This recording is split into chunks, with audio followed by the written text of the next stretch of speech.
भगवान कबीर साहब सुख देगा आपको, और वो सुख कैसे देता है? एक बार आप इस परमात्मा की शरण में आए हो, सच्चे बनते, सच्ची लगनते और सच्ची श्रद्धा से मर्यादा में रह के कुछ दिन भक्ति करके देखो, आपके मुंह का थूक सूख जाएगा। इतने सुख सुनाया करोगे दूसरों को, और आपने सोचा करोगे सामने वाला मन सोच रहा होगा ये झूठ बोल रहा है, और आप सारी साची बता रहे होगे, और सामने वाले को ये सोच रहे होगे यूं सोचा यू पागल है, झूठ बोला सारी। लेकिन आपको अब वो सुख सागर मिल रहा है, वो परम पिता मिल गए। गीता अध्याय नंबर 15 के श्लोक नंबर 16 और 17 में 3 पुरुष बताए। पुरुष माने प्रभु स्वामी।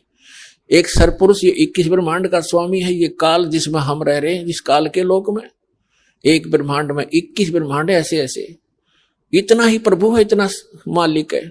एक सरपुरुष है जो 7 शंख ब्रह्मांड का स्वामी है। और 15वें अध्याय के फिर 16वें श्लोक में ये 2 पुरुष बता दिए, सरपुरुष और अक्षरपुरुष। 17वें श्लोक में बताया है कि जो वास्तव में जो श्रेष्ठ भगवान है, प्रभु है, वो तो इन दोनों से कोई और है। कहते उत्तम पुरुष है तू अन्य परमात्मा इति उदारत है, ये लोक चरण में आविश्य विवर्ती अवैश्वर है। जो उत्तम पुरुष है ना, पुरुषोत्तम सही भगवान, इन दोनों आते न्यारा है, और वो वास्तव परमात्मा कहा जाता है। वो वास्तव में परमात्मा है, वह श्रेष्ठ आत्मा है। परमात्मा की परिभाषा क्या है, डेफिनेशन क्या है? जिसका परमात्मा, परमात्मा करता श्रेष्ठ आत्मा, परम माने श्रेष्ठ, और श्रेष्ठ आत्मा ये काम करेगी।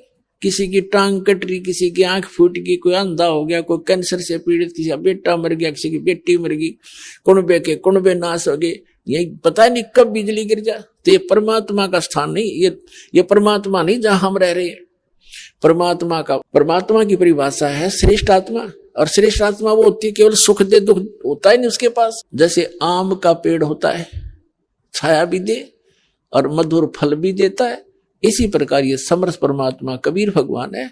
और इसकी शरण माने के बाद आपके ऊपर कैसी मेहर होगी आप सोच भी नहीं सकते। ऐसे सुख आपको प्राप्त होंगे जैसे आप भक्तों के अनुभव सुनते हैं। कल आपने सुना था, एक भक्त भोला बाला सा था, और वो बता रहा था कि मेरे को किसी भक्त ने, यहाँ के भक्त ने मुझे बताया कि ऐसे ऐसे देवी देवता की पूजा नहीं करनी, एक भगवान उसकी भक्ति करो।